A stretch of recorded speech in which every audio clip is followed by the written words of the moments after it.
Wa an Aisyata radhiyallahu anha, dari Sayyidah Aisyah radhiyallahu anha qalat, beliau mengatakan, qala Rasulullah sallallahu alaihi wasallam,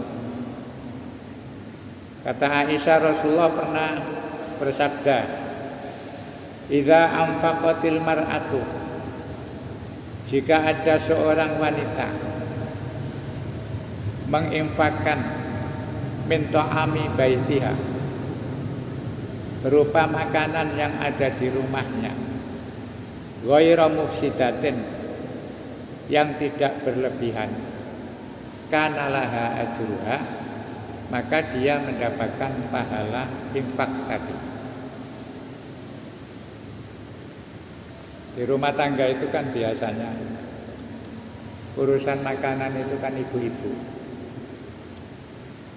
Bapak-bapak kan nggak tahu urusannya, yang penting ngekei belanja. Urusan kok tuku apa-apa, wis apa jare wong wedok. Kita ngasih belanja, rone wis pokoke yang penting mateng, ana sing dipangan. Nah, hadis ini membuat gambaran standar hidup itu begitu. Laki-laki sebagai suami itu punya tugas untuk mencari rezeki. Nanti yang mengelola itu istri. Ojo kabeh ditangani dhewe. Bojone gak tau dibelanjani, sing penting kontak. Kayak beras, kayak gula, belanja-belanja dhewe bapak nang pasar. Bojone gak tau nyekel duwe. Ya, ndak baik begitu. Ketoke tanggung jawab. Wong wedok wis kok ngono omah wae sing penting dipenuhi, tapi ndak baik. Jadi ya dikasih tugas supaya belajar memanage keuangan. Dan realitanya dalam hidup berumah tangga itu ibu-ibu luwih pinter nyimpen duit. Kalau kita disai ngono delok entek. Pemane sing doyan rokok.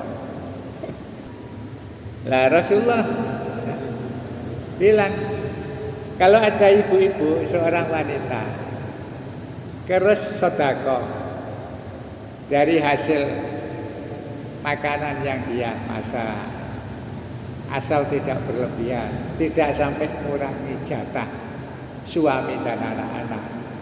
Ya, masak kok banyak misalnya, terus tetangganya dikasih makanan. Itu kata Rasulullah, wanita yang seperti itu dia mendapatkan pahalanya sedekah, walaupun itu adalah hasil dari jerih payah suami. Artinya kalau tidak sampai mengurangi kebutuhan rumah tangga, terus sedekah ke teman, ke tetangga, walaupun tanpa izin suami, itu boleh. Jadi tidak usah misalnya ibu-ibu masak banyak terus pamitan, Pak kita kayak nona nggone si A si B, nggak usah. Yang penting kebutuhan cukup. Kemudian istri punya kreatif untuk wis tak kayak tong goreng titik, tidak apa-apa. Dan itu dia mendapatkan pahala walaupun tanpa izin suami. Yang penting itu tadi, ghairu mufsidah, tidak sampai berlebihan, tidak sampai mengurangi kebutuhan rumah tangga. Jadi kanalah ajruha bima anfaqat, dia mendapatkan pahala karena menafkahkan atau mensedekahkan makanannya itu. Wali zaujiha ajru, dan suaminya yang tidak ikut sedekah itu juga mendapatkan pahala karena sumber sedekah itu dari suami. Ya, kadang begitu itu juga nggak dipahami. Ada orang yang nggak tapek sedekah bapaknya, tapi istrinya itu seneng sedekah. Terus kadang ngomong, sampai tok Bu sing oleh ganjaran. Tidak begitu. Walaupun yang suami itu tidak ikut sedekah, Karena hasil dari suami itulah istri bisa melakukan sedekah, maka suami itu mendapatkan pahala. Gak usah sedekah dewe-dewe.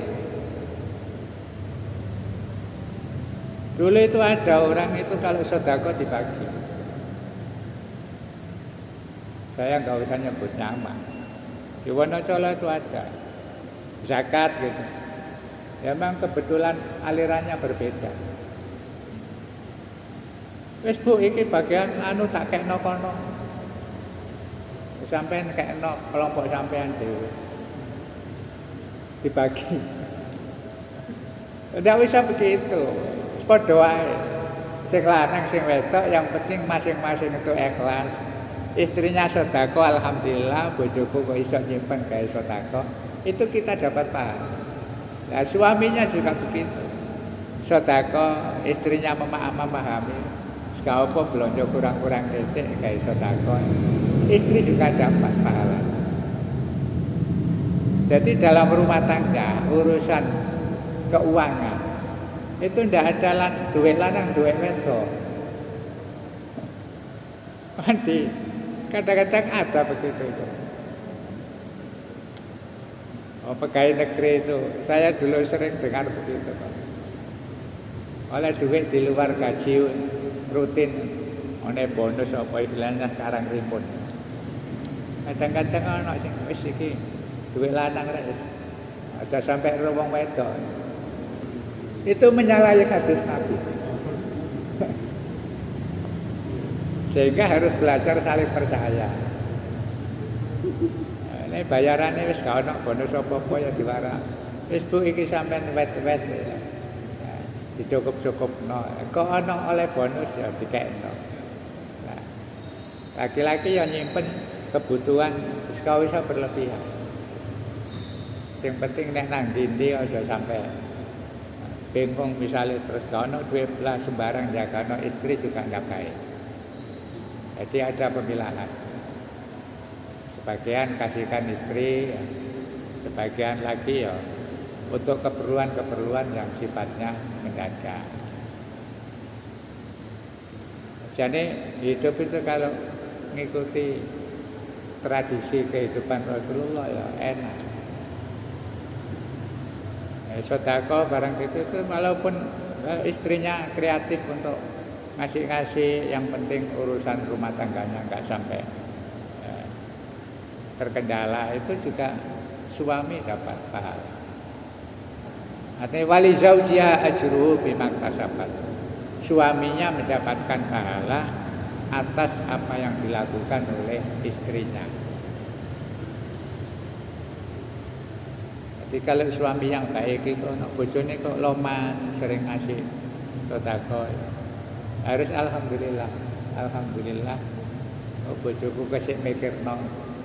Jadi kita dapat bagian. Aja diseneni sing ikhlas. Alhamdulillah Bu sampeyan iso nyesenno gawe sedekah. Tak cekelem tak duwe iku. Walil khadimi mithlu dzalik. Urusan sedekah makanan. Bagi pembantu yang ikut masak, orang-orang kaya itu kan begitu, suka melok masak. Tapi dia sebagai jeragan berhak untuk menggunakan untuk keluarga, sebagian disedekahkan kepada orang lain. Ketika jeragan putri sedekah, itu suaminya dapat pahala, pembantu yang membantu masak itu juga dia dapat pahala. Ya, kalau tidak ada pembantunya ya gak iso sedekah. Jadi masing-masing dapat pahala, la yang kusuba ba'duhum min ajri ba'din syai'an. Yang masing-masing tidak mengurangi pahalanya. Jadi suami dapat pahala sama, istrinya juga pahala yang sama, pembantunya juga mendapatkan pahala yang sama. Tidak berkurang sama sekali.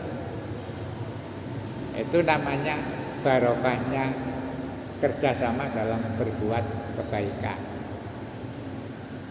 Yang usaha nyambut gawe sebagai suami kemudian nanti diserahkan istrinya sedekah, ya. Kemudian atau istrinya begitu masak direwangi pembantu, dia menyedekahkan makanan itu, ya semuanya dapat. Suami, istri, pembantunya dapat pahala yang sama tanpa mengurangi satu dengan yang lain. Ya sama dengan hadis tentang puasa, ngasih makan orang puasa itu ya dapat pahalanya orang puasa tanpa mengurangi pahalanya yang dikasih.